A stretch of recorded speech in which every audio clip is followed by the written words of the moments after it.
Welcome back to another video, guys. My name is Piers. I invest in service accommodation business. I've been helping so many clients through my sourcing and also consulting, but also have an online program, which I'm going to leave the link down below for you guys. Well, you can see from my title of this video that I'm pleased to announce that I've just secured a £3,500 bookings for one of my service apartment. Now, I'm just going to tell you exactly, I'm going to share you some of the screenshots of conversation of how I've achieved it. Also, prior to our phone calls, what happened. So it gives you an understanding about when you're securing clients like this. It's just not the fact that they're going to call you and say, yeah, I want to book the place. It's because they're also looking at your competition. They're also looking at other places. You need to make sure that there's certain things that obviously I'll be sharing in this video of how and what I do normally with my direct bookings client. But one of the things I wanted to share with this and probably share you a screenshot is I am normally, with my business, I'm quite open about sharing clients. So if I'm booked, I never turn down a client and say, well, I'm fully booked, I can't help you. What I tend to do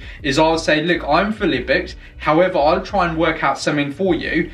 So please bear with me, give me half an hour. So not only what you're doing is you're effectively building that trust with the end client. So, at the end of the day, you might not be able to serve them today, but in the near future, because you've helped them, they might call you directly and you might end up getting a lot higher booking. So I'll show you a screenshot. As you can see from the screen, so a sourcing investor of mine actually. So what happened was he's quite local to me, and I basically, after that phone call, my client called I think that he called me on a Monday morning. We had a conversation on a Sunday night. I had my accommodation booked and I was no further longer to actually host them. So I called one of my local investor I've worked with, who I sourced one of this unit as well. And I asked him saying, have you got availability? And he said, yes, he has. So what I did was I basically phoned him, said, yeah, cool. You've got the availability, I've got the client. I actually passed over the number for them to actually liaise together and sort the actual booking out. Now, what happened was in that booking, I think the miscommunication there was the guests still wanted the whole week, not just Monday to Friday. And in that case, again, my investor couldn't actually host them, which means it was no good for my client. So effectively, again, they missed the opportunity of booking with myself and booking with my investor.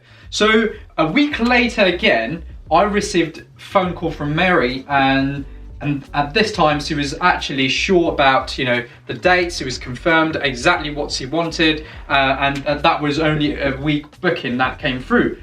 Now that was purely because I have had that initial conversation a week before. I made sure that I was trying to help her on a Sunday evening. She couldn't get that information. Come to Monday, I couldn't host her. I passed it over to another client, an investor of mine who can potentially host her. He couldn't do it as well. So she potentially saw that not only I went overboard to try and help her, it was just the fact that I was giving her the experience of knowing each other. That I've always said to her that, look, in the near future, if you want to book it, just drop me a call straight away and we'll try and see what we can do for you. So that relationship building was very key for me. And I always text them, give them the right information. So anyway, a week later, she called me, booked the apartment, great. Now I knew that she's now booked in for four nights, and her staff went there, loved the accommodation. And then what happened was, literally the next day, the staff went, yeah, it's all great, I love the accommodations, and she called me and went, can I get 8 weeks booking? Right, and that's confirmed for 8 weeks. She said it can potentially go to 12 weeks, but at the moment they would like to get it booked for 8 weeks. Now, guys, this is something I want to share in this journey, that I had a client, who called me, couldn't serve.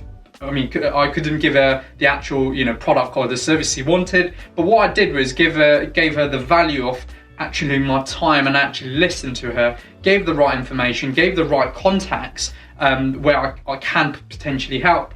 And eventually, week 2, she booked with me, and then week 3, now I've got an amazing 8 weeks booking worth £3,500, which is now gonna, make me actual money, not sit down in an and I think what they're doing is it's actually only Monday to Friday booking as well, which means that I still have Saturday, Sunday available to sell, which is, which now can make me an extra money over the weekend if I need to sell the calendar. So what a fantastic kind of journey I went through in this, and I thought it'd be nice to share how and what you can see from the journey that I've gone through with this client, that it was more towards the value I offered to her, the experience I offered to her, that led me to actually receive 8 weeks booking in the end, which then now for me, it's not only what I did and how I did to receive that 8 weeks, it's also to share you now some of the screenshots on how and what I do to create this kind of opportunity. So guys, keep watching the video. Please give this video a like and also subscribe to this page. Now we'll move on to some of the 3 things that I would highly recommend you do to make sure that you build trust with this kind of client. Right, sharing you 3 things, kind of 3 vital things that's important in this journey is, number 1 is be ready, which means be found for or direct booking market placement. Right, and as simple as this, guys, if I was never registered in those platforms which attracts me direct booking, I would have never achieved that phone call from this client, and eventually I would never have got this £3,500 sale. So the first thing is, I do not only rely on OTAs, although they've got a massive presence, they always give me support and always give me sales. I know that now today, if somebody would have come £3,500 from Airbnb or Booking.com, I would have lost so much on either service charges or commissions. But today, I've made a clean £3,500 of sales and booking purely because of how I've been found online. So that's probably one thing I would highly recommend you do that. Well, the second thing I talk about is be ready to give value and also work on referrals. And that is a fantastic opportunity a lot of service accommodation owners are missing at the moment, which is to capture those sales by being in that position where you are, and once you capture those requirement from client, give those client value by just working out some phone calls, speaking to other service accommodation owners in the area, and effectively you can refer them for a percentage commission, because you don't want that other person to the other service accommodation owner can have a empty unit, or you can be open and honest and say, well, I'm going to give you this booking, but I'm going to charge you 10% on that. Is that okay? Right, simple as that. So what you've done is you've actually done all the legwork, and hence why you're asking and requesting for that 10% referral fee. Now, if it's 10% on £3,500, today I would have made 350 just by making some phone calls.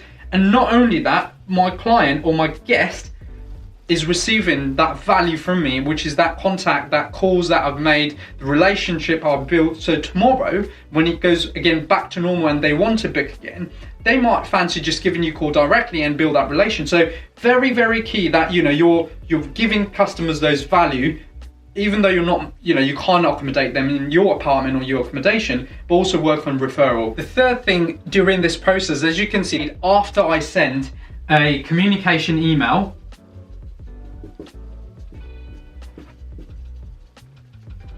and agreement,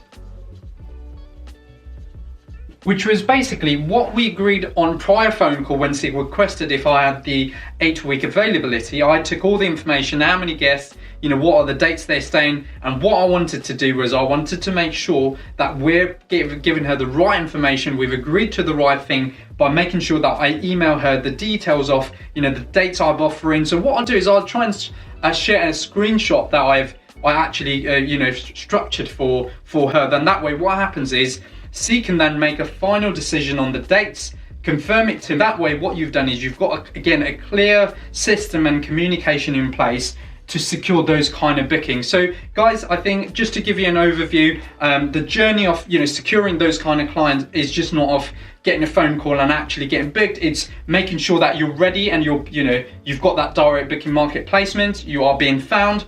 The rest is sometimes if you get those phone calls and you can't actually accommodate them, do not turn that business away. Make sure that you give value to that client, build great relationship, work with other SA owners and actually give them that referrals, make some money on referral as well. It might help you contribute towards your profit. Who knows? So why not do that? And not only, last but not the least, communication email. So once you agreed something over the phone, you send an email to confirm all the dates, the accommodation, the offers, the cleaning services, what the exact thing that you're offering on the price as well. So in that way, tomorrow there's no miscommunication and you've offered them exactly what you've said you're going to offer. Well, I'm excited like this for myself. You've probably seen a few of my client results, who's made over £4,500. Some of my clients, when Airbnb was normal, they were making like contractors booking days in, days out, weeks in, weeks out. And what I tend to do is I work with branding and marketing clients. So if you're a service accommodation owner, you'd like to